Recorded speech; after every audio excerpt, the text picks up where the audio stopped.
totally accept that as a feather in my cap. But if I'm conscious about it, then according to my teaching, I'm a jerk. But, you know, at some point in life, you find out that people actually like you even though you're a Christian, especially when you step out as a Christian and they still like you because you have not made them feel inferior for existing on the same planet as you. But the other thing that I realized is it didn't kill them to say something nice. That it came natural to them to see this and go, oh, Paisley had a special day. Oh, I can click like, or I can make a comment, or I can make one of those really cool black hearts, which are my favorite, with the less than symbol and a 3. And then you click on that and it turns into a cute little black heart. That makes me happy. You know, I'm really into black hearts because of Joan Jett and the black hearts. So, you know, but I realized there's a generosity of spirit that was extended to me last night on Facebook by a bunch of people who do not adhere to my life philosophies. And I was very specific talking about Jesus, and they could have just said, well, that's his thing, let's move on. But instead, they were generous, and I was like, let's be fair. The majority of people that are generous to me in my virtual life are people that do not adhere to my life philosophies, but I've definitely amassed a lot of people that are really nice.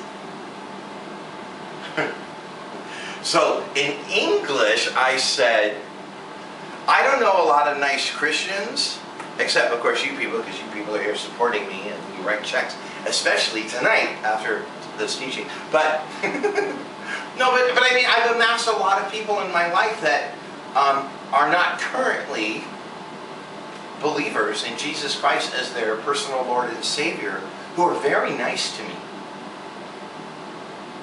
And it's very interesting to me, because I think that Jesus said things like, isn't it funny how there's people in the world that have totally perfected this thing, but my own people fail at it? He said stuff like that. See, we're conscious about being nice because we have a plan behind it. That's the problem. I mean, that is the problem of evangelism, is we only talk to, I don't mean to speak for you guys, but we only talk to people because we're trying to manipulate them into Christianity. I met someone recently and they said, I really like you, but are you going to try to convert me? I said, hell yeah. And what do you mean, hell yeah? What do you mean you're going to admit to it? I go, why not? I said, I mean, let's be real. At some point, this is a reality. This is what I do with my life, and sooner or later, you're going to feel a little rub from it. I'm not going to make your life miserable, and I'm not going to ever say we can't be friends if you don't. But at some point, it's the plan. It's the plan. I open a restaurant, and you're going to eat at it. That's the reality. And they were like, well, that's never going to happen. I go, it just did. It just did. What do you mean it just did? I already got it in. You got what in? I already got it in. You've already sat, and you're right in my face, and it just hit you that I'm going to try to get you to become a Christian because I'm totally on fire for Jesus and you're not. And you ask me, because you're totally on fire for Jesus and I'm not, do you think I should, and are you going to try to get me to think like you do? And the answer is, I just did. And he's like, I don't get it. Like, that's because I'm so good at it. That's because I'm so good. Now I don't have to do it again. That's the beauty of it. I would say that has something to do with what I said about it being an organic part of your spirit to be this way. You really don't have to think about it or set up an occasion or have a drum roll, please, for it. I have it really easy because people do want to come and hear me sing at least once, and they're going to hear it. I don't ever have to I don't ever have to do it in a private setting ever. But a lot of people know me in private settings, and there has to be an organic, genuine love for the Lord for people to think I'm serious, other than just some nut job. But there also has to be a natural, organic, genuine love for them to think that I actually care about them, or I just want to bring up my numbers. And it's very hard. Evangelism is a very frustrating and somewhat clumsy and deceitful business to be in. But giving isn't. See, giving is something completely different. Because in this instance, Paul's talking about giving to the church. Just pencil to paper, throw it in the tip jar, and lots of zeros. www.PaisleyYankolovich.com. But it's also about being genuine and giving entirely in every aspect of your life. Well, the upside of it is that it feels good. But it's also a commandment. It's also what connects the human race to the human race, is our goodness to one another. I mean, how many more things do people have to say in this life before someone says, I should probably try to be nicer?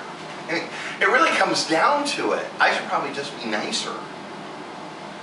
I don't understand when I see people post on the internet, pray for me, this is happening. I don't understand it. Here's the deal. I like cookies. If you have a cookie, and I see it, I want it. That's the rule. Candy, woohoo. I'll wait till you're not looking and steal it from you. But I'm serious. If there's sugar around and you have it, and I'm going to want it, I can totally see myself saying to you, give me a cookie. I can totally see it. That makes sense. Yeah, that works. You know what? I am old enough to know that if you say to someone, you're looking good. Did you do something different with your hair? Gosh, I bet it's those cookies you're eating. They're making you look younger and nicer and more generous. And how about if I have one? Can I have one of those cookies? It might work. Give me a cookie. Now with her, I can walk up there and say, give me the cookies right here. Because she knows I'm just going to beat her down to get it. But I mean, I would think to say please would be helpful. I don't know. Is it in the Bible something about you trap more flies with honey than vinegar, or was that Ben Franklin again? And but at some point, I'm just amazed at how unnice people are. Pray for me. People write me and say, you need to pray for me. I'm like, you know what? I need a cookie. So hand me a cookie and then let's talk. I mean, I don't get it. You need to do, no, I don't. I need to die one day. That's the only thing I need to do. And I guess I need to pay taxes. Anything else is still my choice. But we're not nice. We're not nice. We're ordering the ministers around. We're ordering God around. And I equated myself with the big guy there. But it's true.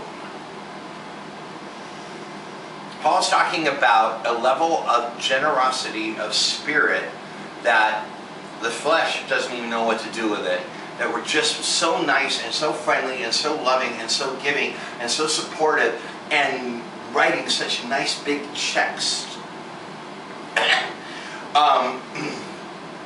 that we don't even know what's happening. It's just part of us. It's just part of our lives. Our goodness is just part of our lives.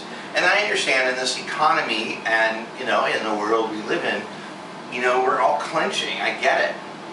But the problem is that there's nothing in the Bible that says, if the economy is bad, totally ignore everything I just said about this. Because it's a spiritual principle that we are not ever going to be who we're supposed to be if we don't master generosity of spirit. We're just simply never going to be that. It'll never happen. It'll never happen. And, last night I celebrated 30 years of being a Christian, and I made some comment about I've done nothing and God's done everything, and someone afterwards politely corrected me in the name of the Lord that God may beg to differ, Paisley, you've done a lot. And what ran through my head was, no, he's just mastered one area of this in me, of generosity of spirit, that it doesn't seem like I'm doing anything. It just comes so natural to me to be in ministry and to do this, that I don't think like, oh, drum roll please, like, oh, aren't I clever? This seems like the bare minimum I could be doing with my life and all that God's done for me.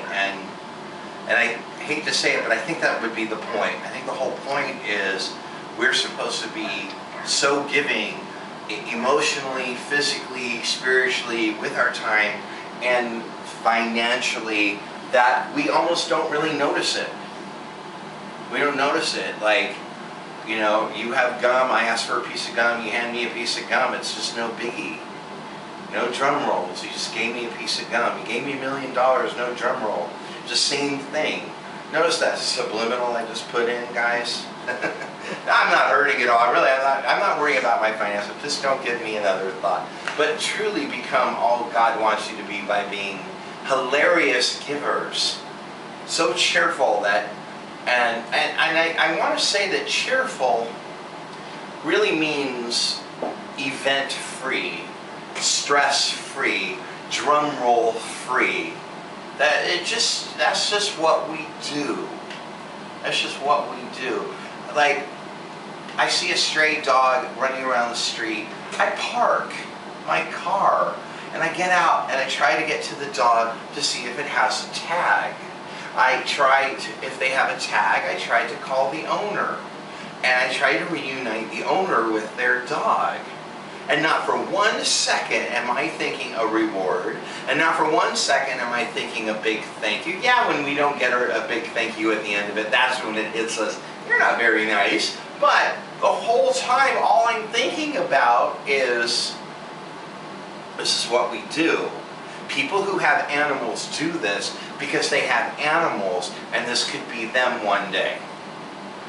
We want someone to pull their car over and make sure our animal doesn't get hit by a car, and someone reads the tag and contacts us. And someone did with my pit bull. Someone did do that for me.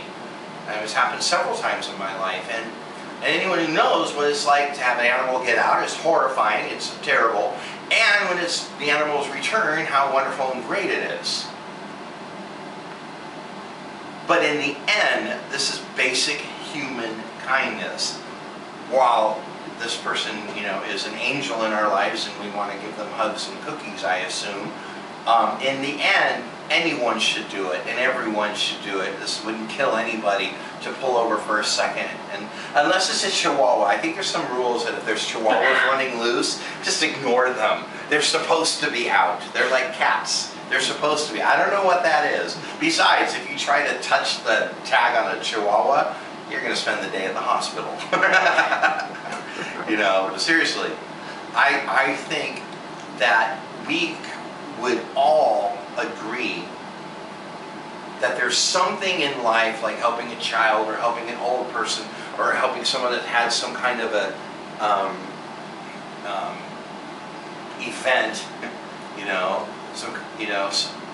a heart attack or a stroke or something at a restaurant, or someone who was choking, or something that it has nothing to do with what do we get for it, or what does God think about me right now, or what are other people going to think about me right now. It's just involuntary to step in and just be a human being, and I mean in the best sense of the word. Show that human beings can actually shine for a second without ever thinking about the consequence or the reward of their behavior. We all have things that we would step in and do. And I think that as, if you'll forgive the rabbit ears, Christians, that should extend itself to how we treat everybody and how we act towards everybody and how we're perceived by people, which obviously is a very, it's impossible to control, but it's a good challenge to say, how are you going to be perceived when you talk like that? When you talk about the president, I can always just land on this and say, shut up. I don't want to hear about your thoughts about the president ever again. You know, I don't care, and everybody knows how I feel, and I still don't want to get in that discussion because there's no goodness. There's no goodness. There's no kindness. There's no love. There's no generosity of spirit. There's just me on my soapbox, liking the sound of my own voice. And sooner or later, we have a world full of people who supposedly are carrying the truth that spend their lives on their soapboxes, and then what? Everybody thinks we're idiots, and we become cartoons and comic strips and the butt of jokes, and that leads to us being the blame for all the problems in the world. And as a Jew, I would like to point out that history loves to repeat itself. And you can get the whole world to think you're the source of the world's problems. They start building camps. So at some point, the world has to say, I don't really want to be a Christian, maybe, but those Christians sure are nice people. They sure are nice people. You know what? Some of my best friends are Christians. We even have one living in our neighborhood. And you know what? I even let a Christian walk my dog. Can you imagine? We're the minority now. Seriously, everyone should own one, right? So yep. I should have made sure that thing was off before I said, yep, everyone should own one. You know what? If that's what we become, we brought that on ourselves. I've had a truly wonderful time tonight. Thank you all very, very much. This was swell and nifty, and I'm going to do this because I can. And